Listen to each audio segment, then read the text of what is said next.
Hello viewers, welcome to our channel. ఎలా ఉన్నారు అందరూ? మీరంతా ఎంతో హ్యాపీగా ఉన్నారని మనస్ఫూర్తిగా కోరుకుంటూ, ఇవాల్టి కబుర్లో మన విజయనగరంలో నూకాలమ్మవారి జాతర జరుగుతుంది. ఇది 9 రోజుల జాతర అనమాట. ఒక్కొక్క రోజు ఒక్కొక్క ప్రత్యేకంగా ప్రోగ్రామ్స్ పెట్టారు. అలాగే అమ్మవారికి కూడా విశేషమైన పూజలు చేస్తున్నారు. ముందు 3 రోజులు మనకి దర్శనం అనేది ఇవ్వలేదు అమ్మవారిది. సో 2వ తారీఖు నుంచి మొదలుపెట్టారు. 2, 3 తారీఖు, 4వ తారీఖు కూడా అమ్మవారి దర్శనం అవ్వలేదు. ఆ తర్వాత అమ్మవారి పాలాభిషేకం తర్వాత మనకు దర్శనం అనేది ఓపెన్ చేస్తారనమాట. సో ప్రత్యేక దర్శనాలు ఉన్నాయి, అలాగే ప్రత్యేకమైన పూజలు ఉన్నాయి, అర్చనలు ఉన్నాయి. ఇలా చాలా విశేషమైన పూజలు అమ్మవారికి చేయడంలో టికెట్స్ ఉన్నాయన్నమాట. దాని తర్వాత ఇక్కడ ప్రోగ్రామ్స్ కూడా చాలా రకాలు పెట్టారు ఈసారి.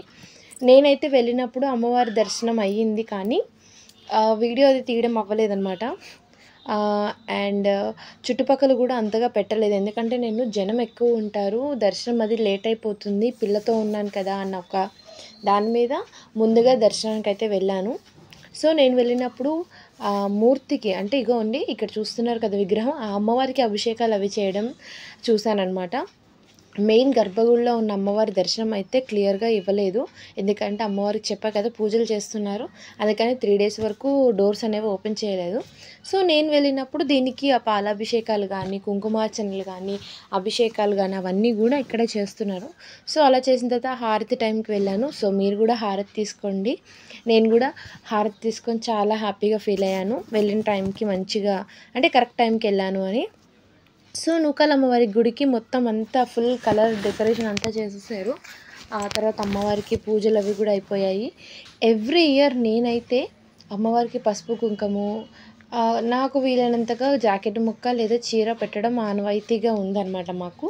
సో నేను అలాగే ముందు రోజు కానీ లేదా అదే రోజు కానీ అమ్మవారి దగ్గరికి వెళ్ళి దర్శనం చేసుకొని అమ్మవారికి పసుపు కుంకుమ సమర్పించి, నాకున్నంతలో చీర జాకెట్ ముక్క ఏదో ఒకటి పెట్టుకొని అమ్మవారి దర్శనం చేసుకొని వస్తానన్నమాట.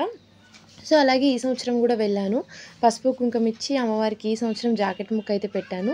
సో లోపల అమ్మవారి దగ్గర మనకి ఇవ్వడానికి లేదు అని చెప్పి వెనకాల అమ్మవారి రూపంగా మనం భావించే రావి చెట్టు ఉందన్నమాట.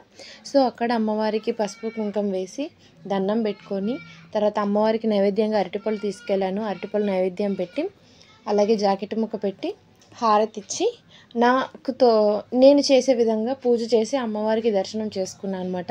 ఈ సంవత్సరం అయితే నేను వెళ్ళిన రోజు అయితే ఎవరో ప్రత్యేకంగా వచ్చారు. సో వాళ్ళది పూజ అది అవ్వడం వల్ల కొంచెం రష్గానే ఉందని చెప్పాలి, బట్ అంత కాదు, త్వరగానే పూజ దర్శనం అయితే అయిపోయింది నాది.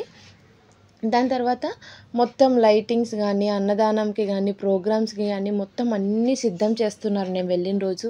డ్యాన్సెస్ ఉన్నాయి, హరికథలు ఉన్నాయి, బుర్రకథలు ఉన్నాయి, అలాగే అమ్మవారి చరిత్ర చెప్పడం కానీ, డ్యాన్స్ బేబీ డ్యాన్స్ అంటే డ్యాన్స్ ప్రోగ్రామ్స్, అలాగే పాటలు, ఇలాంటివన్నీ చాలా రకాలు ఈ సంవత్సరం ప్లాన్ చేశారు. నేను లిస్ట్ మొత్తం కూడా మీకు వీడియో షార్ట్లో చూపించా చూడండి, అండ్ ముందు కూడా ఉంది. సో ఏంటి ఎలాగా అనేది, అలాగే అన్నదానంకి మనం డబ్బులు కూడా కట్టచ్చు. సో వాళ్ళు ఒక రిసిప్ట్ అనేది ఇస్తారు మనం డబ్బులు కట్టిన తర్వాత.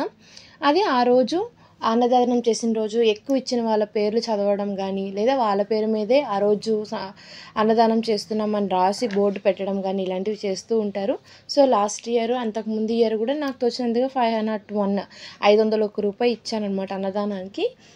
సో అలాగా నాకు తోచినట్టు, ఎందుకంటే మనం ప్రత్యేకంగా అన్నదానాలు ఇలాంటి పూజలు చేయడం అంటే మన వల్ల కాదు, మనం ఉన్న బిజీ షెడ్యూల్ లైఫ్లో, అలాగే ప్రత్యేకంగా మనం అంటూ చేయలేము. సో ఇలాంటి ప్రత్యేక రోజుల్లో ప్రత్యేకంగా ఎక్కడికైనా వెళ్ళినప్పుడు కానీ, టెంపుల్స్ దగ్గర కానీ మనం అలా ఇస్తే ఇండైరెక్ట్గా మనం పెట్టినట్టే కదా. సో అలాగా నేను ఆలోచిస్తాను అనమాట. సో మనమైతే డైరెక్ట్గా పెట్టలేము, వంటలు వండించి అలాగే అందరినీ గ్యాదర్ చేసి ఒక ప్లేస్లో పెట్టాలి అనడం అంటే మనతో కష్టము. సో ఇలాంటి వాటిల్లో అనుకోండి, దేవుడి సన్నిధిలో అందరికీ అన్నం పెట్టడం అంటే ఎంతో అదృష్టము, నేనైతే అలాగే అనుకుంటాను.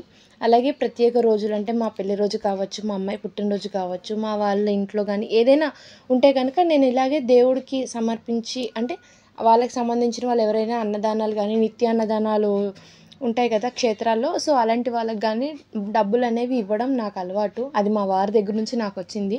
ఇంతకుముందు అయితే అసలు నేను ఎవరికి అలా ఇచ్చేదాన్ని కాదు. సో ఆఫ్టర్ మ్యారేజే నాకు ఇలాంటి కొన్ని మంచి అలవాట్లన్నీ అలవాటు అయ్యాయన్నమాట. సో అలా నేను ఆలోచించి అన్నదానానికి ఇచ్చాను. అండ్ దాని తర్వాత ప్రోగ్రామ్ సంగతికొచ్చేస్తే చాలా ప్రోగ్రామ్సే ఉన్నాయి. సో, టైము, డేట్ అన్నీ గూడా మెన్షన్ చేశారు వాళ్ళు. అండ్ అలాగే ఈ జాతరకి మనకు కావాల్సిన అమౌంట్ అంతా గూడా ఎవరైతే దానం చేశారో, అంటే ఎవరైతే డబ్బులు డొనేట్ చేశారో వాళ్ళందరి లిస్ట్ పేర్లు గూడా వాటిలో పెట్టడం జరిగింది. సో, చాటింపులో గూడా వాళ్ళ పేర్లు మెన్షన్ చేస్తున్నారు. సో, ఇలా నాకు దర్శనం అయితే అయిపోయింది. సో, మీరు ఈ జాతరలో ఎలా ఎంజాయ్ చేస్తారో, ఇప్పటివరకు ఎన్ని సార్లు వెళ్లారో తప్పకుండా కామెంట్ బాక్స్ ద్వారా కామెంట్ చేయండి. మళ్ళీ ఒక మంచి వ్లాగ్‌తో, మళ్ళీ మంచి కబుర్లతో కలుద్దాం. అంతవరకు by by all. Take care.